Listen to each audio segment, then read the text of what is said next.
the upper echelons of the healing church.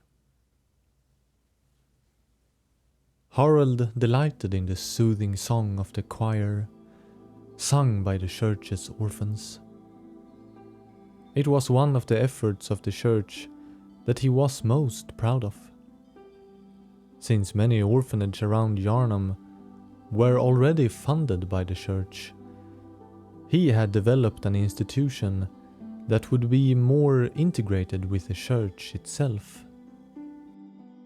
Since becoming Vicar, he had become aware of the increasing number of parentless children and had experienced a surge of compassion within him. Only once, the very first time, had he acknowledged that it was spurred on by guilt. But he had since firmly comforted himself that the life the church could provide for the orphans was one of great opportunity.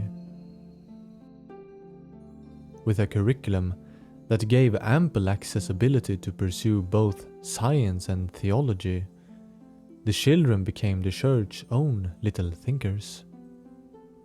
Very clever, most of them, very eager to get involved with the organization that practically saved their lives. Although they were likely too young to think such thoughts, it certainly was implied by their enthusiasm. Was it cruel of the gods to deprive these boys and girls of the love a mother and father gave? He did not think so, but had humored the idea.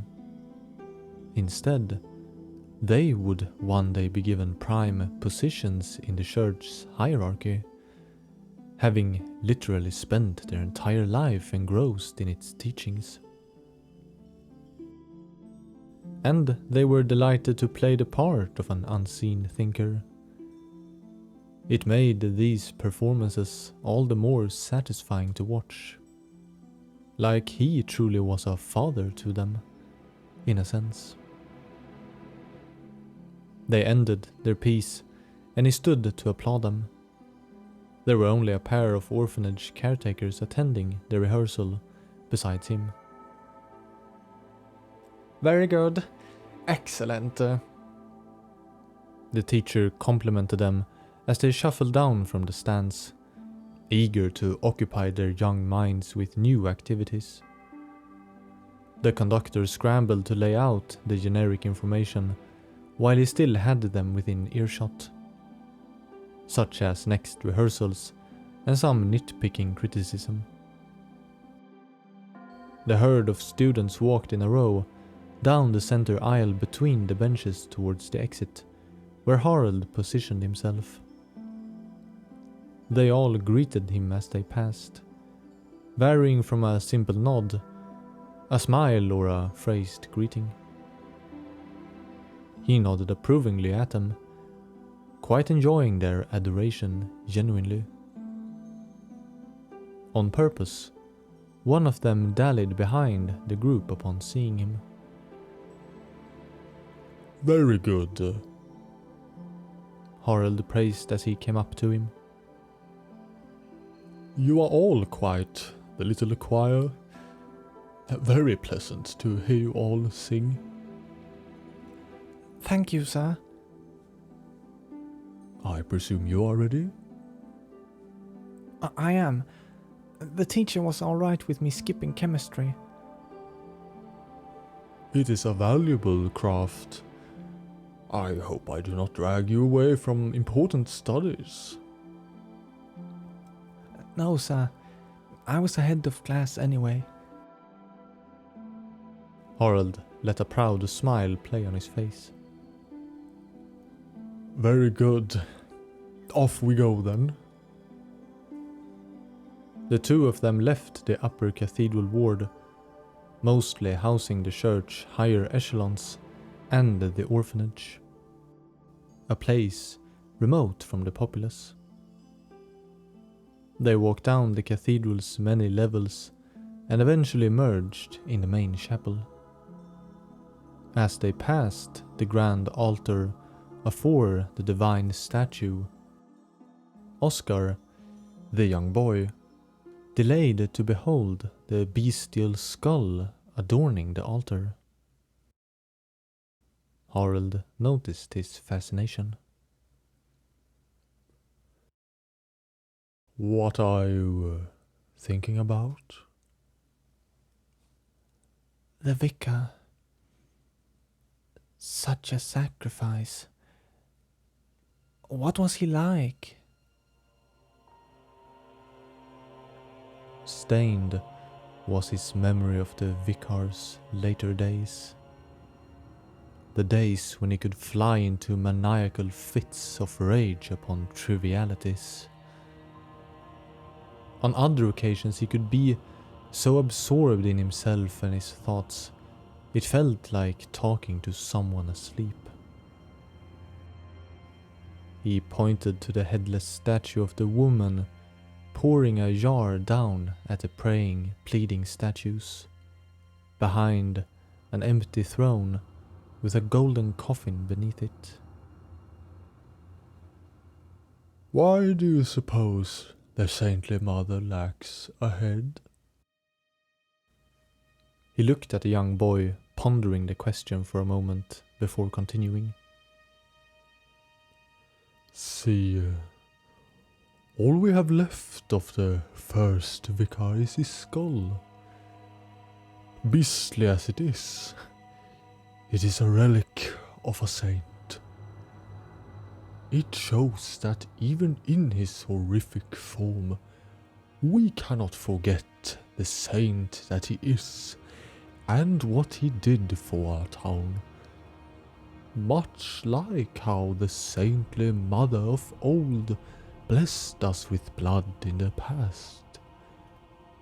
Sure, one might want to look upon the beautiful face of that fine statue, but I thought people ought to contemplate the reality of things for their own sake." "Whoa. I'm certain he would have loved to remain, only so he could continue his selfless work. That's what a vicar ought to do. That which is best for the people, even if it destroys him." Sounds almost scary. Harald continued to walk, and Oscar followed. "Not at all. I certainly don't have any fears. It is for something greater than ourselves, after all. It is a privilege to be at the forefront of it." I think I understand. Harald knew the boy to be quite clever, hence the occasion. He also knew that orphan children of the church rarely ventured beyond its perimeters, simply due to a lack of purpose. The young, book-accustomed eyes looked eagerly around at the castle-like houses off the cathedral ward upon leaving the grand cathedral and being greeted by the warm air. He took him down the steps onto the round plaza. Many noble ladies and gentlemen were out in the lovely weather. They looked his way as the two of them stepped through the silvery gate. They did not linger with their eyes for long, nor did they greet him with a smile or a customary gesture. It was all the same for Oscar, as he did not notice the malcontent gazes directed their way. Then again, they were not aimed at him. Harald put the subtle loathing out of his mind. He in fact thought them faintly justified. The doubts and frights of their opinions meant little now. With the boy at his side, on their way, he did not feel like the vicar of the healing church. He just felt like Harald. Plain and simple Harald.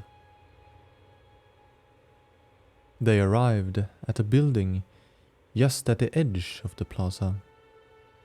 A fence of metal ornate rods lined a front yard between two larger houses. Nestled between them was a little garden filled with greenery and bushes. Beyond a neat yet spacious walkway lay a quaint building. A plaque, larger than most, sat atop the entry roof announcing Healing Church Clinic. They stepped inside into a well-lit foyer where a large open floor space separated them from a reception desk. A lone man sat reading the daily paper on one of the benches along the walls. The receptionist immediately shot up from her slouching as the vicar himself arrived. Good afternoon to you, Vicar. What, brings you here? She was young and looked unprepared for a dignitary visit, likely due to inexperience. I had a visit scheduled with Dr. Hillcroft. He approached the desk while addressing her, decreasing his conversation volume as he grew closer. The keen youngsters grow eager to familiarize themselves with our work.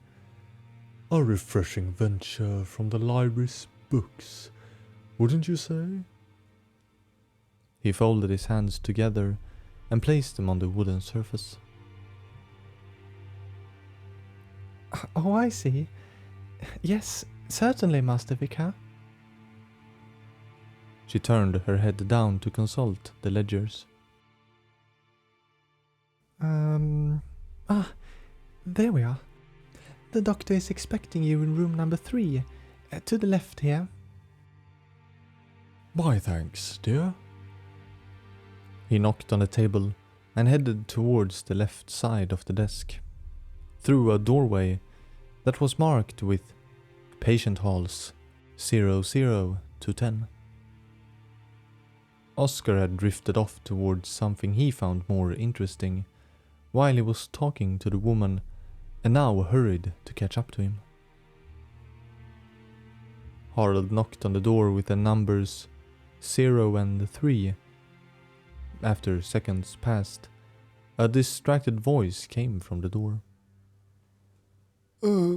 Yes, come in. He opened the door, and inside was Dr. Hillcroft, in the procedure of stringing up the tubes of the vials at the drip stand. He turned, slightly perturbed by having to simultaneously attend to a guest while working with the intricate preparation process. The patient who lay flat on the sickbed had his eyes closed, but opened them to examine the arrivals. Both the patient and the doctor became more focused on him as they simultaneously realized who stood in the doorway. Ah, Vicar. Very good. You are a tad early. Still getting things in order, as you can see. Excellent. This is young Oscar, who will pay close attention to this here transfusion. He extended a hand in Oscar's direction to show him the rest of the room. Yes, of course. Come over here, young man. Don't be shy about the equipment. He smiled wide at Oscar, who intrepidly advanced into the room. Oh, this is where the blood... He examined the vial as Dr. Hillcroft placed it on the drip stand, barely half full with a clear liquid, shaped like an hourglass, with the bottom housing the liquid and the top void of anything, save for a cork lid with a wooden surface that was currently pressed down tightly halfway into the top half of the vial.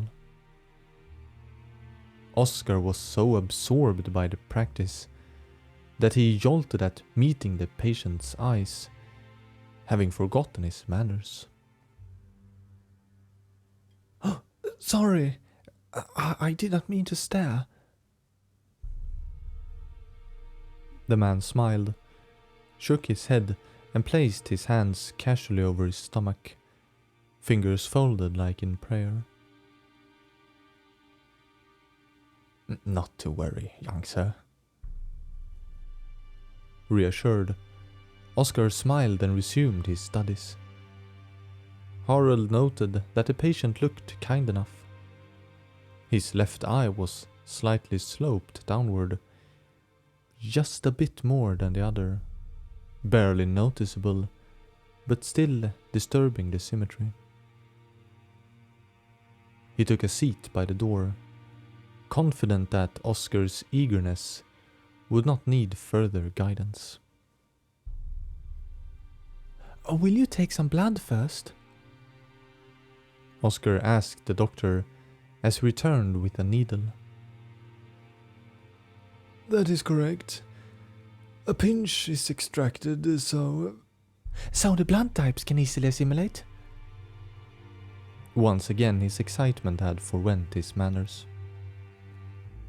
Oh, pardon. I was interrupting. The doctor peeked over at Harold and gave a slight smirk. don't apologize. You seem to be rather versed. More so than I dare guess. Perhaps young Oscar could even be of some assistance. Harold spoke up, posing the question more like a demand, and folded his arms, the black and white robe billowing in the movement. While Oscar smiled excitedly, the patient started to nervously roll his thumbs, and the doctor turned, chuckling at him. Don't worry, sir. As you heard, he is more qualified than most of his age to handle the apparatus. Oh, I don't know. If it makes him uncomfortable, I'd rather not. Go ahead, Harold encouraged from his lingering position. One must always have the people in mind, but also dare to be brave for them. Oscar looked back at him.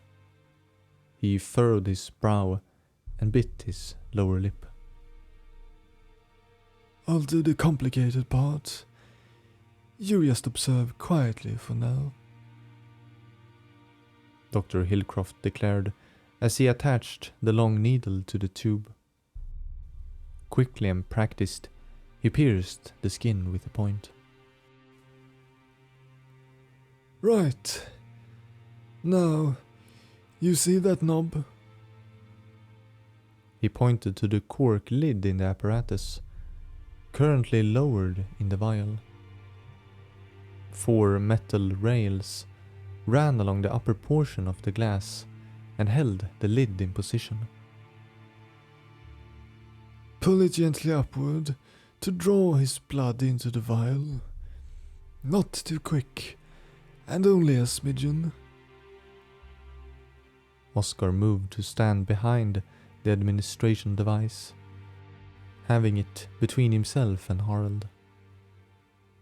He placed one hand on the vial itself, and the other he lay on the knob. Gently now.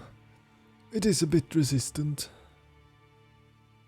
He struggled nervously for a bit. Then it raised slowly and evenly.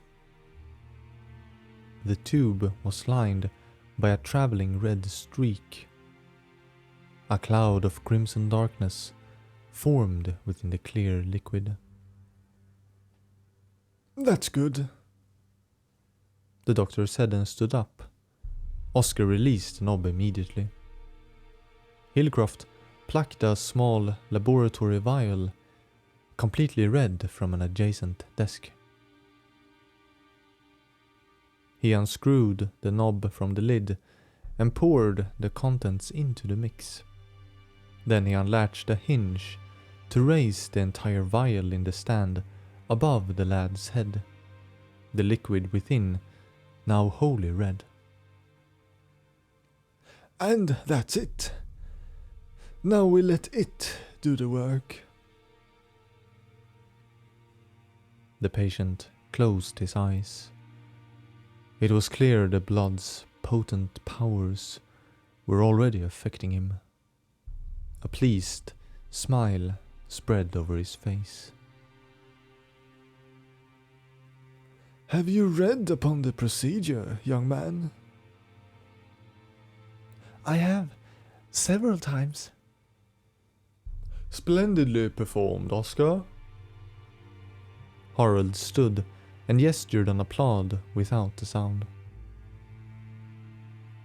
Now, would you say that interests you? Oscar nodded eagerly. Very good. Then, Doctor, we have another request to be made, but perhaps out in the hallway. Harold glanced at the ecstasy-stricken patient. The doctor made a silent aha and showed them outside. After he had closed the door, Harold resumed. The young man, as you know, has an interest in the work of the church. It is within my duty to see that he has the width of understanding needed. So I seek practice for him. I had in mind this very clinic, so he could learn the craft. Hillcroft nodded and was about to say something when the low murmur from the reception grew to distracting volumes. Cursed fiends! How can you say that? A man was shouting, presumably at the poor woman behind the desk. All three of them moved to get a clearer view, without any engaging advances. There was indeed a man, looking disheveled, wide eyes and mouth half agape that breathed heavy. Now you've done it! Done it good, you hear? How can you keep this shop going? Huh? Sir, you have to be patient. The church is doing all it can and... Patient? He roared, practically like a beast. It's been bloody years and the blood flows like nothing else. And here we are, whole lot turned into beasts. By now, Harold stepped in. As soon as the man saw him, he did not respectfully recede his aggressions, but seemed more riled by his sight. Bloody about time you showed your face. Where have you been while we wallow in this filth?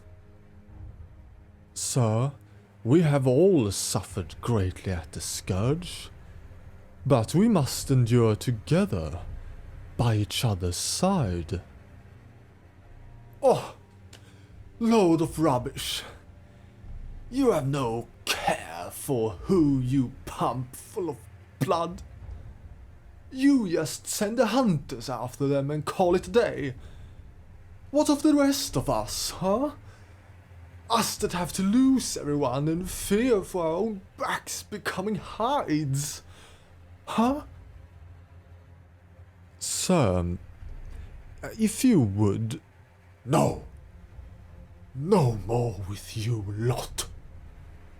You always say the same. Have faith and all will go swimmingly, right? Well, we have had faith in you lot. For bloody years we have. And where has it gotten us? The flustered man stared him down. Harald firstly had been worried for Oscar's sake that a blood-drunken fiend had just walked inside the clinic. He knew well enough that such an event were unlikely, and meeting the man's eyes, he did not take his agitation for bestial, but rather very human. 3 church hunters threw open the door, showing more aggressive initiative than the situation demanded. They looked to calm themselves at the sight of the troublemaker and lay off their hands from their sheathed weapons. Right. This gets you nowhere, friend. One of them said, tired of a simpleton troublemaker. Oh, here to silence me? Like you always do. The church hunters' eyes narrowed, and their hands returned to their holsters. Now. Step away from them. Let's be calm about this, why don't you? 2 of them flanked him, moving in at both his sides. This is foolish. Do you... As soon as he opened his mouth to continue loudly spout his curses, the hunters swiftly stepped towards him. Their speed was uncanny, and with the pommel of his sword, one of them had hit him in the head. The angry man fell to the floor, holding his head but still conscious. He groaned, as he was now completely dazed by the blow, and the 2 hunters grabbed him by his shoulders and jerked him up. The dazed man mumbled something while he was forcefully removed by the stern and quiet hunters. Harald immediately turned to see Oscar's reaction. He was still turned towards the door, his gaze lingering after the vanished hunters. He did not dare to say something to him.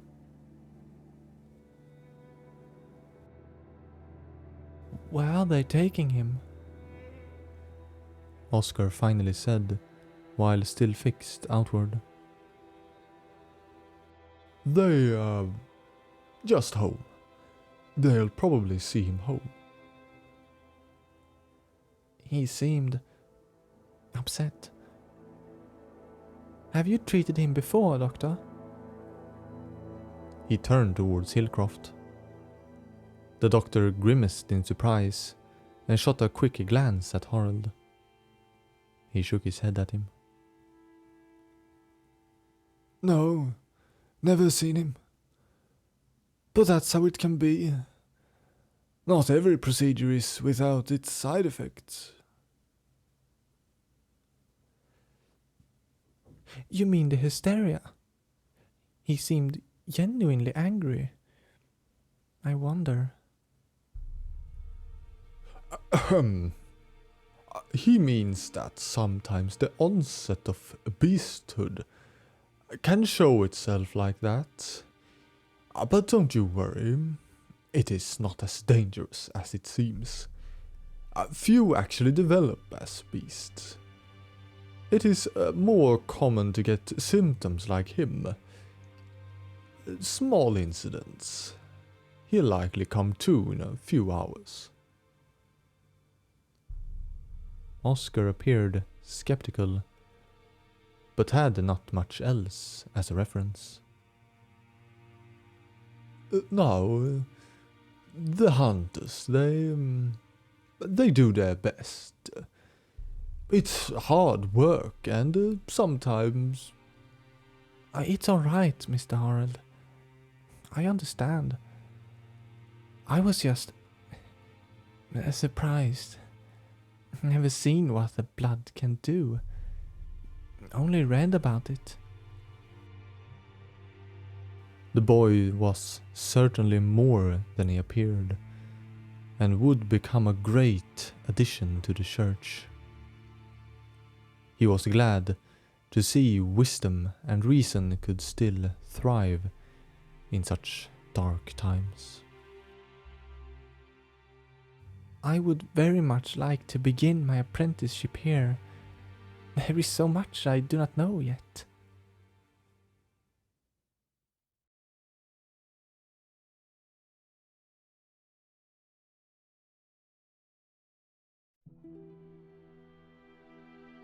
Very good, very good. About a dozen radiant smiles shone back at Oscar when his applause for the young singers overtook their ebbing vocals. I hear great talent indeed. You will certainly be the joy of the ensemble at communion. He closed the songbook, resting at his podium. The children started to leave the stage with anticipated steps. All right. Now, Wilhelmina is waiting for you outside. It's supper time soon and you want to change out of your performance garb. I will become very disappointed if I find a single smudge on them. Some of them murmured promises of taking good care of them. All right. Does everyone have their lyrics sheets? Most of them nodded, while one proclaimed theirs have been lost. Very well. Those that have can leave, while those that do not come up here and tell me what you're missing. The horde of giggling and talking children moved down the long walkway between the bench rows. 3 of them stayed at the podium. As Oscar quickly glanced after the young singers, a familiar figure sat close to the wall in the row furthest in the back. The distinct black and white ornate robe of the Vicar, with its cowl obscuring the face, told that it was Harold. His smile had gone, and he noted how he had frozen in place. Oscar quickly returned his attention to the younglings, eager to receive their papers so they could join their friends.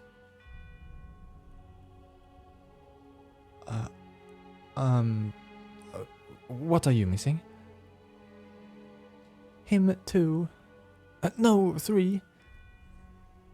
He flipped hurriedly through his spares, while mumbling about their carelessness. He threw several glances towards the hunched man in the bench row, whose head almost rested on the backrest in the front of him. Be extra careful around these. Now off you go. He handed out the requested pieces, feeling himself sounding slightly too perturbed at them. But they did not seem to have noticed how shaken he had become, simply waltzing off casually after their friends. He walked up quickly to the slumped down man, as if he would vanish any second. Harold, where have you been? Why this avoidance? The Vicar had bandages wrapped around his head, over the left eye, and the hair was unkempt. Oscar only noted when he turned up to look at him, and he could see beneath the cowl. Apologies. I meant no ill will. He sounded fatigued. He breathed heavily, and each word seemed to be forced out from an obstructed throat. But he still carried the same finely articulation Oscar knew him for. What's the matter, Harald? You seem sick. He sat down next to him, attempting to perceive additional signs of disease. Don't sit! He snapped out a raspy command, like every syllable was a jagged tip drawn along his metallic vocal cords. It made Oscar promptly stand.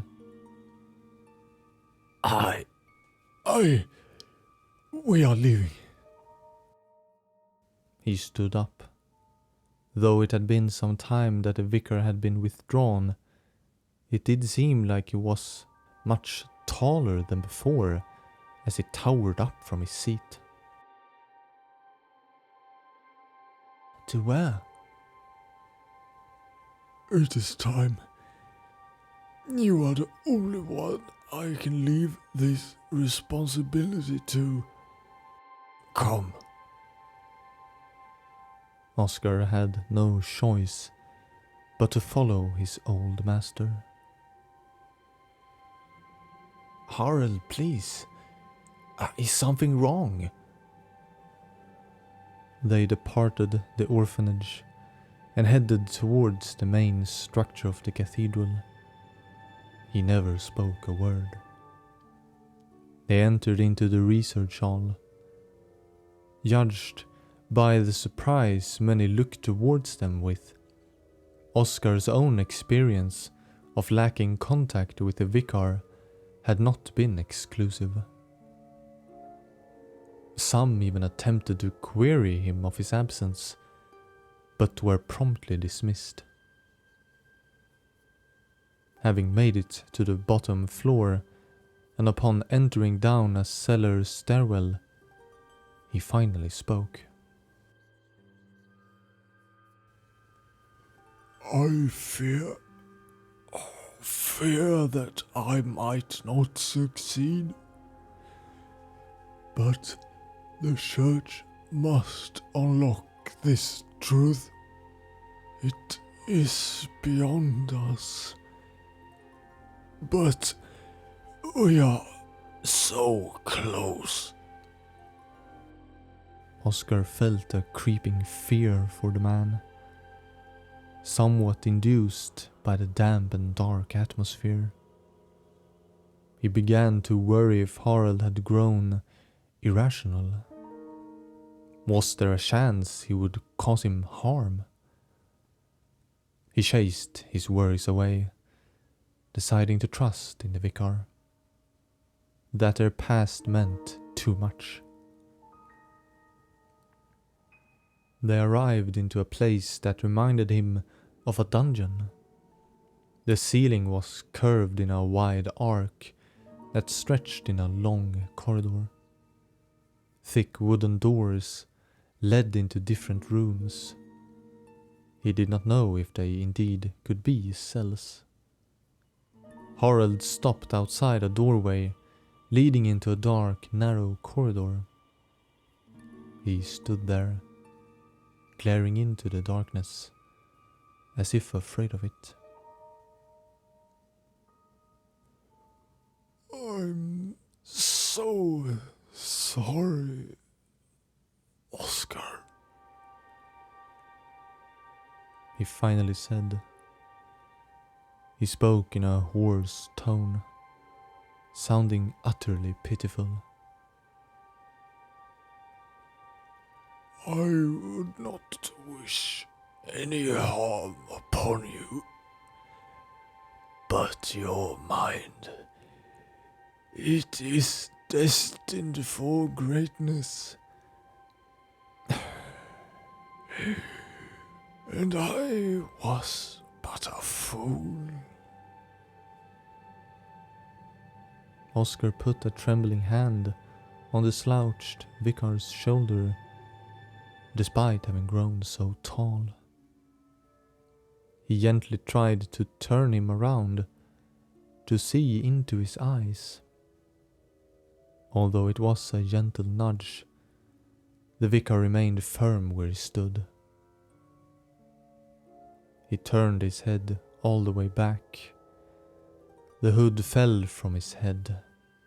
His hair was wild and shaggy, looking like ragged fur emerging from under the bandages wrapped over his head. Someone must unlock this mystery before it's too late. His voice was on the verge of an agonizing howl, a shriek in torment. I will give you the chance. You decide. If you do not want it, then I will spare you the burden.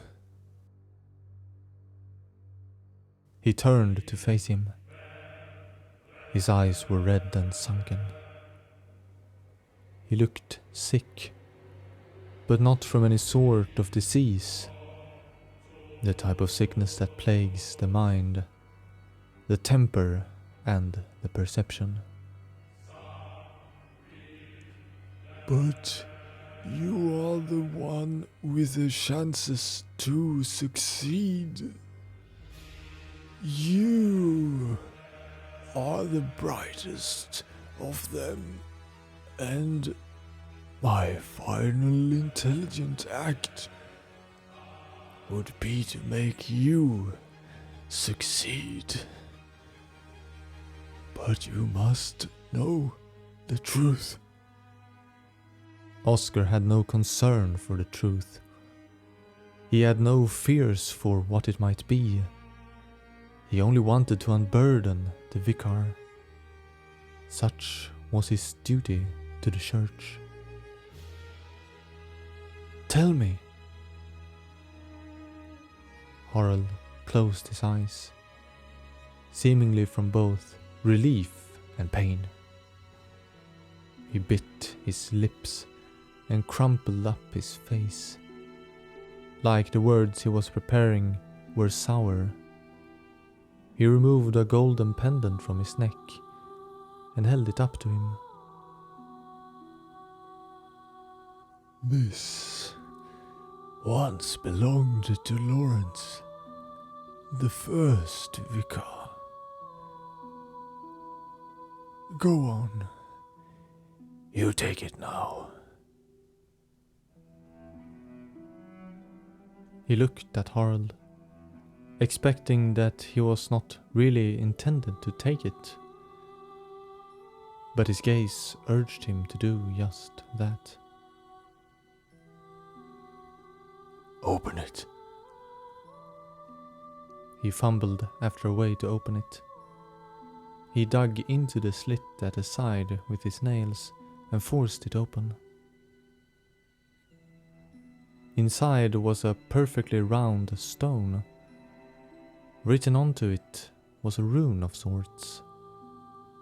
It reminded him of a claw attached to a spiraling arm.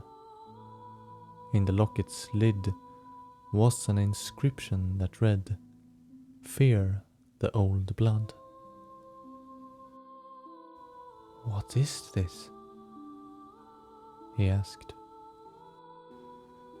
The embrace, conceived long ago as the ultimate implementation of control. The true reason for the first Vicar's demise.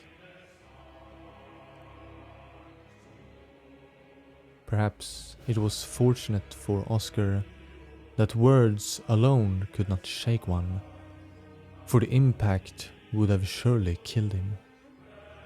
But as it was, he could not fathom the scope of what he was told. It was much simpler for the brain to disregard the truth as it was told to him. But then again, now that he had heard, the terror would soon come for him. It began with the fear of the simple rune. The plausibility that this tiny symbol would turn him into a beast then and there was unsound. But the thought struck him violently all the same. That is the mystery and the secret of the healing church. Now it falls to you, should I fail. Fail? He closed the pendant. Fail at what? Tell me, Harald. He was unfazed by his desperation and looked only more somber. For a long time, I was convinced that I had done it. I assured myself that Laurence was uncalculating, that he made mistakes in his efforts, that I knew the truth.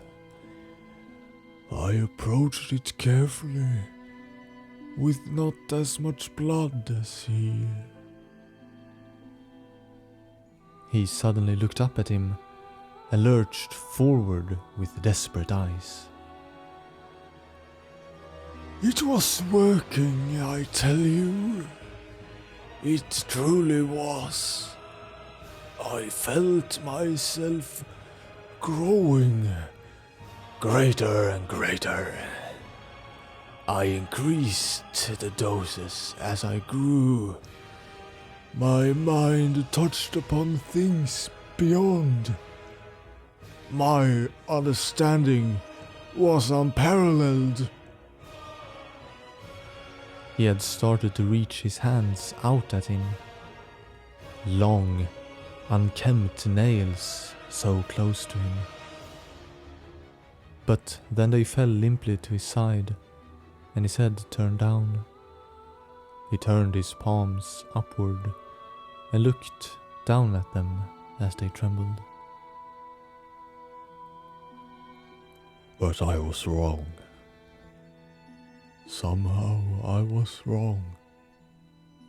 Oh, I was but a fool. Oh, so foolish. The blood, Oscar. Fear it, by all that is holy. Fear the old blood. Learn this final lesson from me. Look upon me. He stretched out his entire body. His head and long neck stretched as far as it could, inhumanly so. His arms held wide outwards, one visibly longer than the other. And fear the old blood.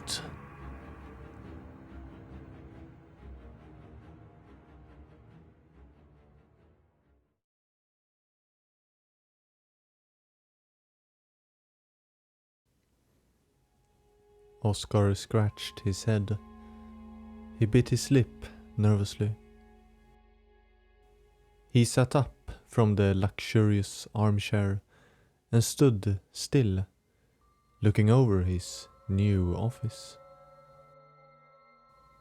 Once it was Laurence, then it was Harald's, and now it was his. An office fit for royalty, adorned with incredible woodwork, on even the simplest things, such as the doorknob or the framing of the shelves. It was also much larger than one would expect an office to be. He was facing the door from behind the desk, separated by a large open floor and 4 fancy armchairs. To his left stretched more of the room to a windowed wall with sight over the cathedral ward. He imagined there likely were entire apartments smaller than the space. Admittedly, the grandeur played more on his anxiety than what was already brought about with the entitlement just given him. He saw a cabinet with glass doors with many bottles and decanters inside. He walked over and opened it, in dire need for mental mitigation. Many of them contained red liquids. Some bottles were unmarked, bearing only the crest of the healing church. He opened one and smelled the contents. It was alluring and attractive in its aroma, bearing a distinct, rich odor of a mix between rusted metal and a rare steak. It would have been disgusting had it not felt so intoxicating. As he tried to pinpoint the exact nature, it seemed as if they grew into many other wondrous things, such as fresh morning dew or the smell of berries in the forest. He immediately put it aside, having to struggle a bit to do so. He instead chose a bottle with cursive writing and a wax stamp. It was fruity wine, where the brand and year was of little importance in the moment. He returned to the desk and poured a glass that he immediately emptied in a single swoop. He poured another that he let stay next to him. He stared at a closed book, solely occupying the spacious desk surface. His eyes wandered towards the window. He thought of the town, of his old self, the one that had lived a lie, and how different he was. How so many went about their lives, where they so naively trusted in their faith. What would greatness really do for all those people? He did not even know what it could do to him. What had driven Laurence? What had he known? Oscar felt unworthy, chosen to perform a task he did not care about. Granted that he once thought he did, but with the truth, he was a novice again. A truth not even the so-called masters of the healing church could fully uncover. He would rather remain cooped up in his high chambers, alone, without the reminders of his disposition. But 3 gentle knocks on his door forced him to realize the present. The face of his friend Mayhew peeking in brought some sense of calm. He returned the smile that was given by his friend, and Mayhew entered, followed by Weldmere and Eduarda. To him, their casual approach and marvel at the office that was now his did not appear strange or out of place in the least, although he still acknowledged that their mannerism may not have befitted members of the highest stratum of the healing church. Well. Mayhew said while sauntering in, looking around the room with impressed and overly conspicuous manners. Oscar smiled and nodded, but it must have been a poor attempt to humor him, for he grew serious. How fare you, friend? The whole church is in mourning, and here you are. Oscar could not help a grin slip by. They knew nothing, blissfully ignorant to the truth. Sit down, would you?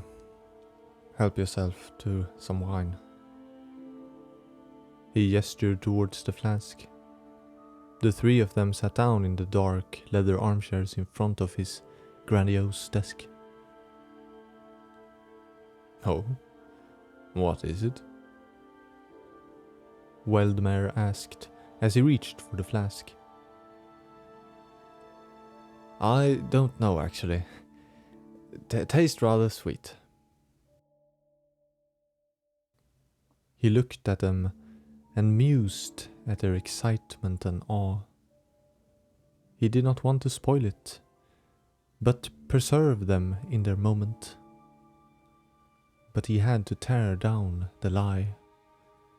It would spell his own undoing if he did not. Glasses? He delayed a bit before pointing over to the cabinet. Have you found anything from Vicar Harold? Bless his soul. Edwarda asked after having torn her look from the rest of the room. I have indeed, and I would much like you all to share it with me. Ooh, thrilling. She looked at Mayhew with a childish expression. She calmed herself when she noticed Oscar did not think it as stirring as she did. The store is filled to the brim. Weldmere noted with amazement from where he stood at the cabinet. Should we not forgo the wine and partake in a decent communion? He held up a flask with a Healing Church label and a sarcastic asking expression. The others smiled and likely thought it a splendid idea.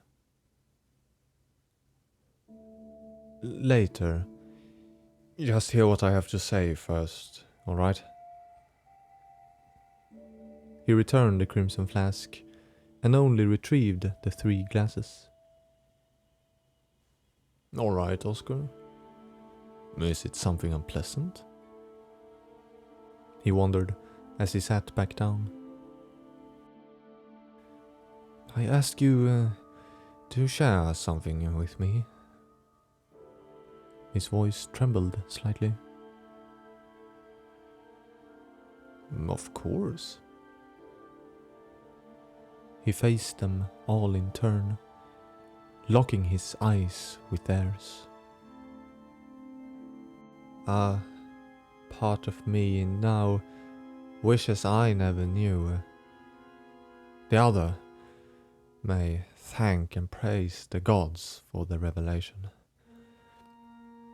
But know this. The truth I hold is not pleasant. Frightening, in fact. But it remains the truth without you knowing. Do you still wish to partake? They all nodded obediently, as if told to nod. He hesitated momentarily, thinking how contradictory it was to warn someone about the truth. Who would ever say no? He nudged the tome on the desk. This was left to me by the late Vicar. It has only been written and read by him and the Vicar before him. They carried this truth alone, but I know I cannot. They leaned over to examine its cover. What is it? Edwarda asked and looked into his eyes. He leaned back, away from the book. It is a rather lengthy description of their work, all the way back to old Bergenworth. The short of it tells of countless attempts to achieve greatness through the holy blood and failing. They appeared puzzled, likely interpreting the state of Yharnam as a success. They discovered that the blood turns man into beasts. It was known in the very beginning, even in the days when Laurence studied at Bergenworth. They were aware of it, or at least suspected. But they continued, as the blood held so much power, and continued and continued. He made a deep sigh. He never found a cure for the scourge. They were never even close. They knew it was the blood that carried it, but wanted to use it. They always believed the scourge of beasts could be counteracted, until the first Vicar had an epiphany. A horrifying epiphany. Mayhew had taken the book and paged through it absently. Slowly his turning of pages and glances in the book had grown slower and fewer, now with his eyes intently aimed at him. He changed his mind. The beasts were the key. Laurence never sacrificed himself while he experimented with a cure. He embraced beasthood, believing it would make him a god. The three were silent. Edwarda's jaw hung open, and Weldmere had his brow turned down in disbelief. What of Harald? Mayhew whispered cautiously. He followed Laurence's work, attempted to ascend by embracing the beast. They looked at him for a good, long moment. I don't believe it. Read the book. It has all the research, the progress and notes. I have already. But that is foolishness, Weldmere proclaimed with a trembled voice. The scourge. It's appalling. A horrible virus. I can't believe that they concluded, after so many years, to go in the direct opposite direction. They would drive humanity to chaos. Again, read a book. Oscar leaned back over the table with his elbows. Harald came to me in his final days. He was different. His body had transformed slightly. I saw it. His so-called ascension. He must have witnessed the same with Laurence. Mayhew shook his head. No, not Harald. He would never. I'm sorry, but he did. He made himself into a beast. But in his defense, he thought he could conquer it. They explain methods of how to do it. How to consume the blood in such a way that the scourge would bring a greater form, along with a greater mind. It is hard to relay now. Just read a book and you'll understand. But Oscar, all these people, all the cases that were experiments, and Harald still decided to go through with it? He nodded heavily. The three of his dearest friends now sat as crushed as him. When he locked eyes with them after a despaired silence, it actually felt liberating for the first time since his world had shattered.